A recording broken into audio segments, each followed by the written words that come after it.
My name is Elena Vance.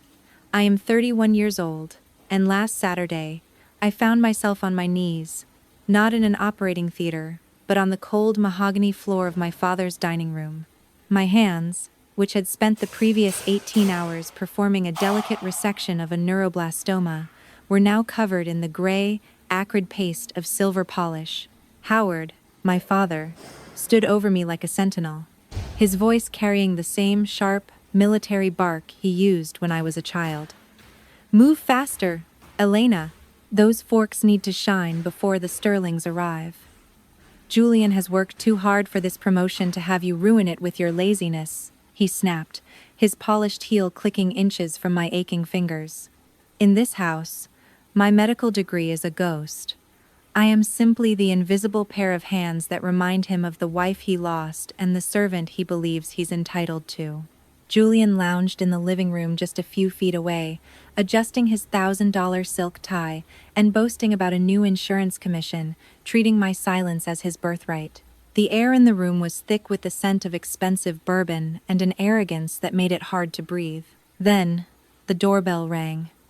I attempted to stand, my back screaming from the double shift I'd finished only hours before, but my father's hand was a lead weight on my shoulder. "Stay down. Finish the set and then slip out through the kitchen. You look like a mess, and I won't have the guests confused about your place here," he hissed, effectively erasing me from the family line. The front door opened, and Maya Sterling stepped inside, her laughter bright and sophisticated. But as she turned toward the dining room, her eyes found me kneeling on the floor, smeared with polish, wearing my mother's old frayed apron. The laughter died instantly. Maya froze in the doorway, the color draining from her face as she stared at me with an expression of pure, unadulterated shock. She didn't see the help. She saw the surgeon who had saved her sister's life only 2 weeks ago, and the silence that followed was the loudest thing I'd ever heard. The shock in Maya's eyes was a mirror I hadn't dared to look into for years, a stark, brutal reflection of the reality I had suppressed to survive in this house. As the silence stretched, thick and suffocating, my mind drifted back to the kitchen table of my childhood, the exact place where the ledger of my life was first written in red ink. I was only 8 years old when I first heard the number. $214,000. That was the cost of the surgery that repaired the hole in my heart, a figure my father, Howard, repeated until it became my primary identity. To him, I wasn't a daughter. I was a bad investment, a recurring expense that drained the resources he believed belonged to Julian. While Julian was groomed for greatness, his every whim funded by a proud dad who never missed a single football game, I was the girl who learned to apologize for her very existence, staying invisible to minimize the interest on my perceived debt. This dynamic only calcified when my mother, Sarah, fell ill. As cancer thinned her frame and clouded her eyes, Julian remained in his fraternity house, sending thoughts and prayers via text, while Howard spent his evenings at the officers' club, unable to confront a battle he couldn't command. I was the one who learned to change IV bags before I learned to drive. I was the one who sat in the shadows, holding her hand, memorizing the rhythm of her failing breath while the house remained silent. She was the only person who saw me not as a line item on a bill, but as a person worthy of a future. Her death didn't just leave a hole in my heart, it left a debt of promise. I didn't enter medical school to prove Howard wrong. I went because I refused to ever be as helpless as I was in that sick room again. I became a surgeon to reclaim the power my father spent 30 years trying to strip away. As the silence from Maya's gaze lingered, the reality of my life in this house felt like a heavy, clinical chart I was forced to read out loud. I grew up in the shadow of Julian's highlight reel, a curated history of touchdowns and sales quotas that my father, Howard, recited like scripture. Julian was the golden child, the one who wore the Vance name like a designer suit, while I was the Vance tax, the living proof of a debt that could never be repaid.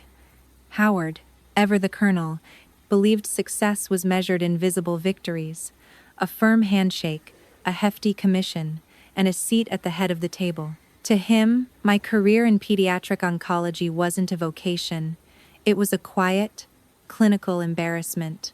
He saw my residency as more school and my surgical fellowship as a way to avoid a real job like Julian's. While Julian bragged about his latest insurance contract, Howard would beam, his pride palpable as he clinked glasses with his favorite son.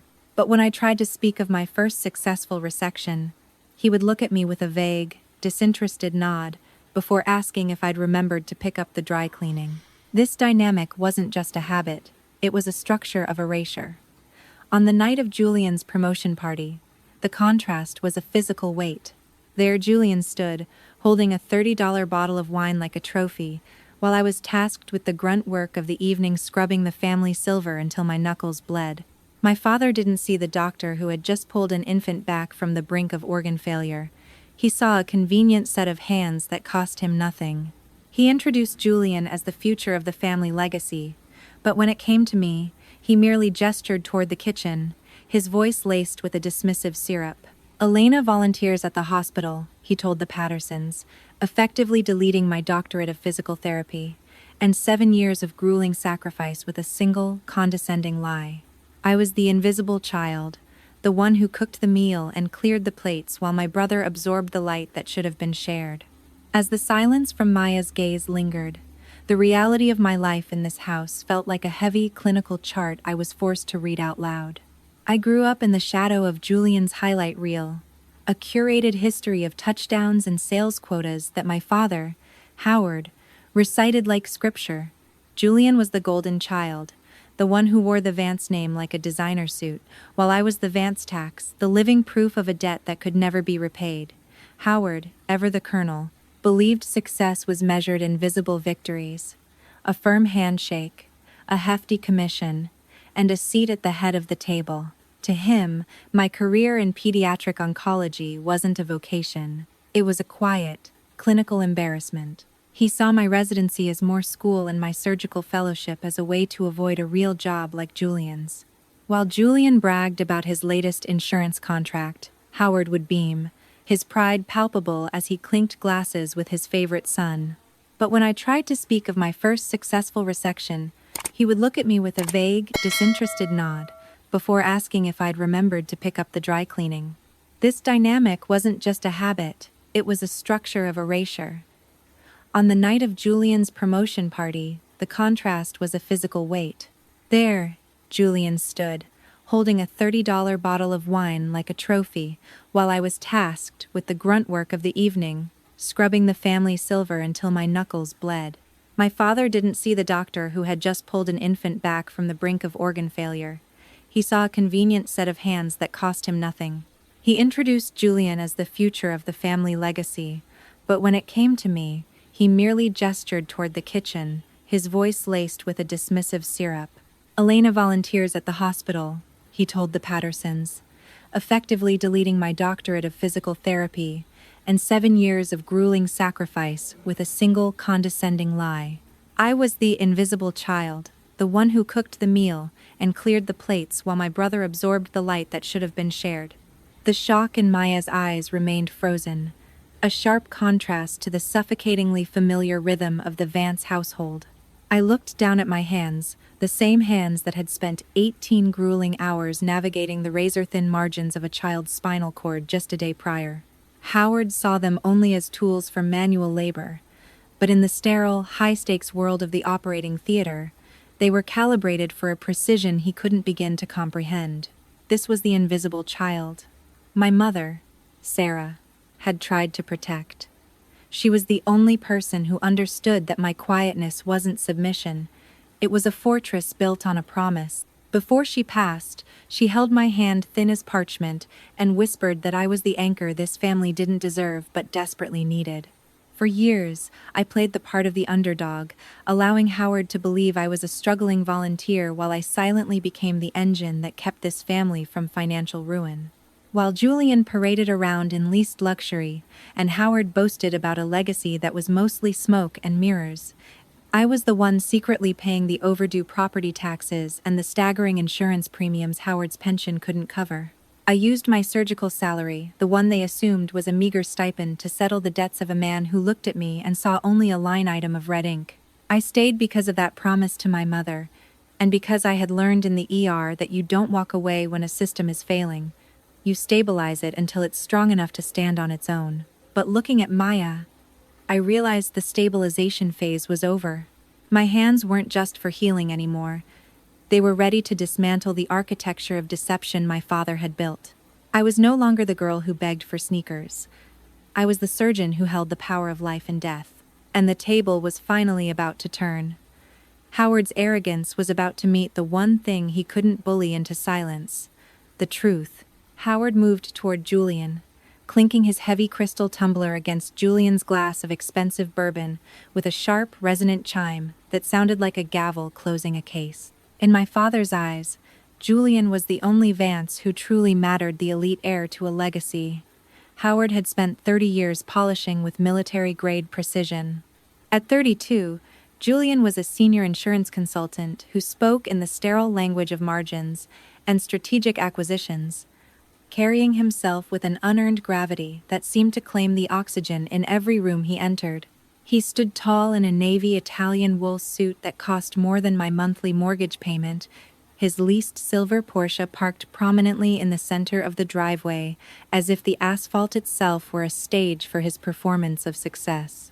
My father didn't see the shallow reality of Julian's life. He only saw the flash, the closer who understood the masculine vernacular of power, while I was merely a clinical footnote, a volunteer whose life's work with dying children was far too messy and emotional for his rigid sensibilities. Julian leaned against the marble mantel, his posture a calculated imitation of our father's broad shoulders, chin tilted just enough to look down on everyone else. He was holding court, regaling the Sterlings with tales of his market dominance, while I stood at the periphery, my fingers still damp with silver polish and my spirit exhausted from a double shift. He didn't just ignore me, he utilized me, sliding his empty glass onto my tray without even breaking eye contact with Maya's father, treating my service as his birthright. To Julian, I wasn't his sister, the surgeon who had mastered the impossible. I was a convenient piece of the furniture, a background actor in the grand play of his supposed greatness. Howard beamed at him, a look of undiluted, shimmering pride that I had stopped chasing a decade ago. My father saw Julian as a king, never realizing that the throne his golden boy sat on was built entirely on the quiet, unacknowledged sacrifices I made in the shadows. Julian was the elite of the Vance family, polished, expensive, and entirely hollow. As the guests began to move toward the dining room, Howard caught my arm, his fingers digging into my bicep with a firm, military grip that brooked no argument. "Not you, Elena," he whispered, his eyes darting toward the Sterlings to ensure they were out of earshot. He handed me my mother's old, faded apron, the one with the lingering scent of flour and the ghost of her presence still woven into the fabric. "You'll stay in the kitchen and manage the courses. I've told them you're just helping us out while you're between. Whatever it is you do, it's better this way. We don't need you depressing the mood with talk of the clinic or the hospital." He was orchestrating the optics of the evening, ensuring that the important guests were front and center while I was relegated to the shadows. Julian looked at me then, catching the flicker of humiliation I couldn't quite mask. He knew exactly what my hands were capable of. He had seen the news clips of my groundbreaking pediatric surgeries. But instead of standing up, he simply adjusted his gold cufflinks and smoothed his navy lapel. Julian's silence wasn't just passive no la mort sur fan bour coting toine. He chose the easier version of love, the kind that required my total erasure to maintain his own comfort. He was the golden boy, riding the wave of my father's delusion. And he wasn't about to steer it back toward the truth if it meant losing his spotlight. I retreated to the kitchen, the swinging door acting as a physical boundary between my reality and their performance. From the other side, I heard the sharp, resonant clink of heavy crystal and Howard's voice booming about Julian's market dominance. I stood by the service entrance, near the trash can with the foot pedal, feeling the cold floor through my shoes as I prepared the second course. There were 12 gold-rimmed place cards at that table, but my name was nowhere to be found. I had been moved out of the frame entirely, treated as one of those people who don't quite fit and must be seated near the kitchen door so the important guests don't have to look at them.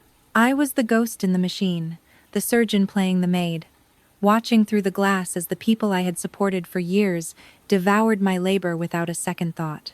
The swinging kitchen door felt like the boundary of a different world, muffling the polished laughter and Julian's rehearsed anecdotes. I stood by the stainless steel sink, the heat from the double ovens radiating against my skin, as I plated the second course of butternut squash bisque garnished with microgreens, a recipe my mother had perfected. I was adjusting the tilt of a porcelain bowl when the door creaked open. I didn't turn around, expecting my father to bark another order about the wine service. Instead, the air changed. A soft, floral scent replaced the heavy aroma of roasted garlic. "That was the most incredible meal I've had in years," a voice said, warm and sincere. I had to come back and thank whoever was responsible. I turned, wiping my hands on the faded apron, to find Maya Sterling standing there. Her eyes swept over the cramped space, the service cart with dirty glasses, the trash can with the foot pedal, and finally, my face. Her smile, which had been bright and sophisticated in the foyer, suddenly faltered. She stepped forward, her gaze intensifying as she looked past the flour-dusted apron to the person underneath. Her lips parted, and she went very still, the kind of stillness I recognize in the ICU right before a code is called. "Dr. Vance?" she whispered, her voice barely audible over the hum of the refrigerator. I saw the moment the pieces clicked into place, the recognition of a face she had seen under the harsh, blue-white lights of an operating theater only months ago. Maya wasn't just Julian's social climbing fiancée. She was the director of the Sterling Foundation, an NGO that funded surgeries for underprivileged children with aggressive tumors. I had been the lead surgeon on their flagship case, a 5-year-old boy whose life hung by a thread. Maya had been there every day, watching through the observation glass as my hands navigated the impossible. Now, she was seeing those same hands holding a dishcloth in a kitchen where I had been introduced as the help. The shock on her face wasn't just surprise. It was the raw, jagged realization of the grotesque theater Howard had staged. She didn't see a volunteer or a maid. She saw the woman who had performed a miracle for her foundation, now relegated to the shadows of her own father's house. Maya's voice was a sharp blade that cut through the thick, greasy air of the kitchen. "Dr. Vance?" she repeated, her eyes darting between my stained apron and Howard, who had just appeared in the doorway, his face reddening with the first signs of impatience. I felt a familiar coldness settle in my chest, the instinctive need to stabilize the room before the pulse of our family flatlined completely. I stepped toward Maya, my hands raised in a placating gesture, still damp with dishwater. "Maya, it's all right," I said, my voice low and controlled, the same tone I used when delivering a difficult prognosis. "Tonight isn't about my work, I'm just here to help my father. Let's head back to the table." But Howard let out a sharp, barking laugh that echoed off the tile walls, a sound filled with the same dismissive arrogance he'd used to erase my mother's joy.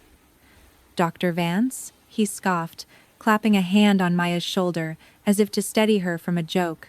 "Elena has always been prone to dramatics, Maya. She works at a community clinic, glorified charity work for kids whose parents can't pay. It's a nice way to spend her time, but let's not confuse it with a career like Julian's." Julian appeared behind him, leaning against the doorframe with a glass of bourbon in hand, his smile sharp and predatory. "Come on, Dad. Don't be so hard on her," he drawled, though his eyes remained cold. "Someone has to hold the hands of the unfortunates. It's just noble babysitting, Maya. It doesn't actually move the needle in the real world." I looked at my brother, searching for a single spark of the sibling who once shared my mother's kindness, but there was only a polished, hollow salesman. "Julian, you know that's not true," I said, the words catching in my dry throat. "I've spent 7 years in surgery." Howard's hand slammed against the service counter, the silver forks rattling in their tray. "Enough!" he roared, the coach reclaiming the field. "You are embarrassing yourself and this family with this performance. You're a volunteer, Elena. Now, stop being difficult and get the dessert out. We have important guests waiting, and I won't have you ruining Julian's night with your self-importance." I stood there, the apron feeling like a lead weight, realizing that my attempt at peace was just another brick in the wall of my own erasure. Maya's grip on her wine glass tightened until her knuckles were as white as my own. Maya's face didn't just tighten, it hardened into a mask of clinical, cold fury, a look I'd seen on board members when a project was about to be dismantled. She stepped away from Howard's dismissive hand, as if his touch were suddenly toxic, her eyes never leaving his reddening face. "I have heard enough of this performance," she said, her voice vibrating with a frequency that seemed to silence the clinking silverware in the next room. She reached into her silk clutch and pulled out her phone, her movements precise and deliberate, unlike Julian's, whose fingers were beginning to fumble against the condensation of his bourbon glass. She didn't just show the phone. She held it up like a piece of evidence in a capital trial, ensuring the light from the overhead chandelier caught every pixel. "You call her a babysitter? You call this noble volunteering?" Maya asked, her gaze shifting to Julian, who was now shrinking back into the shadows of the doorframe. She tapped the screen, and a video began to play. It wasn't a shaky, amateur clip, but a high-definition recording from the Sterling Foundation's medical gala in Richmond last month. On the screen, I wasn't wearing a frayed apron or smeared with silver polish. I was standing at a podium in a sharp, professional blazer, accepting the Innovation in Surgery Award. The chief of medicine was beside me, praising my unparalleled steady hands in a resection that had saved a toddler everyone else had given up on. The kitchen went airless. As the audio filled the space, the sound of 1,000 people standing in an ovation that lasted over a minute. Howard stared at the screen, his mouth opening and closing like a landed fish, the coach finally facing a scoreboard he couldn't manipulate. Julian's face turned a sickly shade of gray as the realization hit him.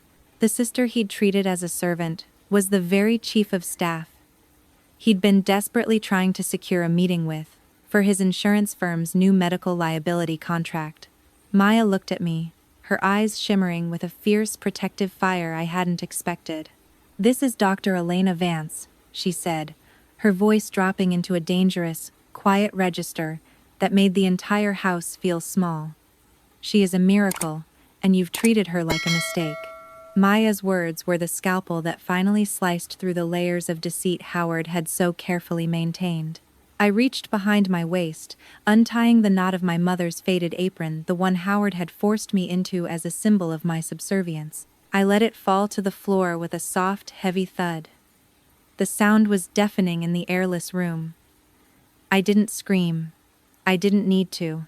I simply walked into the dining room, my heels clicking on the mahogany floor with the steady, measured rhythm of a surgeon approaching the operating table. I stood at the head of the table, looking directly at the Pattersons and the Sterlings, seeing the confusion on their faces turn into a sharp, judgmental clarity. "I have spent 30 years apologizing for the cost of my life," I said, my voice clear and level, carrying that clinical voice that stays steady when a patient is flatlining. "I allowed my father to believe I was a burden, a volunteer in my own life, because I thought peace was worth the price of my identity." I looked at Howard, whose face was now the color of old, bruised parchment. "But the butternut squash you just ate, the taxes on this very house, and the insurance Julian brags about, I paid for all of it. Not with Julian's market dominance, but with the salary of the surgeon you just called a babysitter." I reached over and picked up a single, polished silver fork, holding it up so the light caught its sharp edges. "You wanted these to shine for your important guests, Father. But you forgot that the hands that polish your silver are the same hands that decide who lives and who dies in this city's trauma bays." I set the fork down gently, no slam, no drama, just the definitive sound of a job finished. "Julian, you sell my hospital its equipment. You knew exactly who I was, and you said nothing because it was appropriate to keep me in the back. I wasn't just leaving a dinner, I was reclaiming a narrative they had tried to bury under 30 years of silence." Howard's jaw tightened, his face a map of veins and wounded pride, as he slammed his hand against the table once more. "This is my house," he roared, a desperate final attempt to reclaim the field he had once commanded. "I am the head of this family, and you are nothing but a guest under my roof, Elena, one who has forgotten her place." But the silence that followed was broken not by me, but by the heavy, definitive click of the front door. "Aunt Beatrice, My mother's younger sister, and the quiet keeper of her darkest secrets, stepped into the light of the dining room. She wasn't carrying an apology. She was carrying a manila folder that looked like it had been pulled from a deep, cold safe. She didn't look at the shocked guests or at Julian, who was now visibly trembling. She looked straight at Howard with a gaze that had been waiting a decade to settle the score. "No, Howard," she said, her voice as cold and final as a closing door. "You were never the head. You were just a tenant Sarah tolerated." She pulled a notarized document from the folder, the original will that had been probated in private, far from Howard's military-grade control. "Sarah knew you, Howard. She saw how you weaponized her love to elevate Julian and erase Elena. So she made a choice. She left this house, the deed, the land, the legacy to the only daughter who stayed when things got difficult." The air in the room vanished as Beatrice handed the papers to Maya Sterling, whose eyes scanned the legal seals with sharp, professional Nortom. Maya's slow nod was the gavel. "It's a life estate with a contingency clause, Howard," I said, my voice as level as it was when I performed a triage. "According to Nung Ho Sone, you have the right to stay here only as long as I approve of your conduct. You didn't just lose the room, Father. You lost the ground you're standing on." Julian's glass rattled against his saucer, the hollow salesman finally realizing that the throne he'd sat on was built of sand. The fallout was not a single, violent explosion, but a slow, suffocating erosion of the world Howard and Julian had built on the wreckage of my identity. Maya Sterling didn't just walk out. She took the Sterling's patronage and her family's social gravity with her. When Julian reached for her hand, his salesman's charm finally failing him, she looked at him as if he were a specimen, under a microscope, something cold, dead, and utterly uninteresting. The market dominance he had boasted about vanished within the hour. By Monday morning, Maya had quietly made it clear to her foundation's board that Julian's firm was no longer a viable partner, and the medical contracts he had spent months manipulating were being scrutinized under a legal lens he couldn't charm his way through. Howard's collapse was quieter, but more absolute. The Pattersons left without a word, their heavy silence serving as a verdict that 30 years of Coach legacy couldn't overturn. Word traveled through our Virginia suburb faster than any of his halftime speeches, and the neighbors who once called him a man of sacrifice began to see the house for what it really was. A stage where a world-class surgeon was treated as a maid, while an empty suit played the king.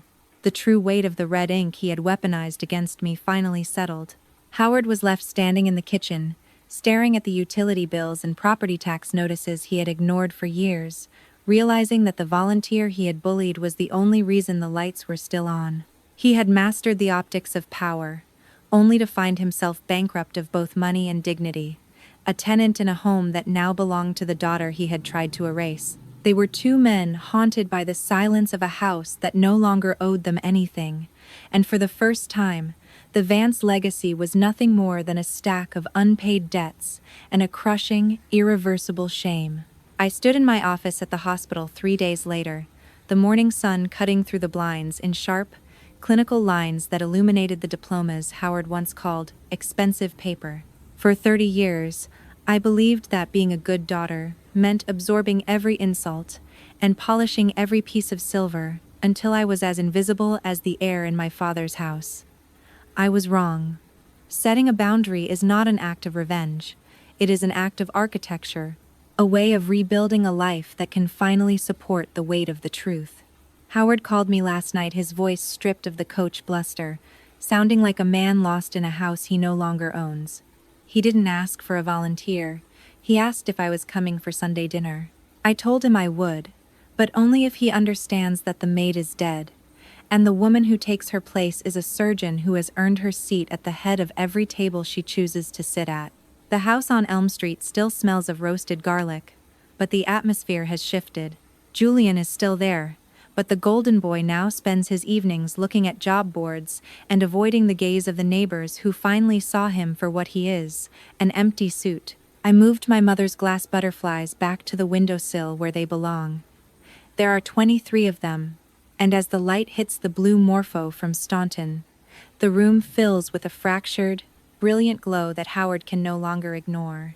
He sits at the kitchen table now, reading my mother's notebook, learning the names of the children I've saved, realizing that his daughter was a miracle he almost allowed himself to miss. I am Dr. Elena Vance.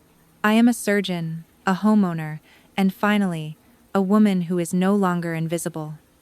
This is my table 1, and for the first time in my life, I don't need anyone's permission to be here,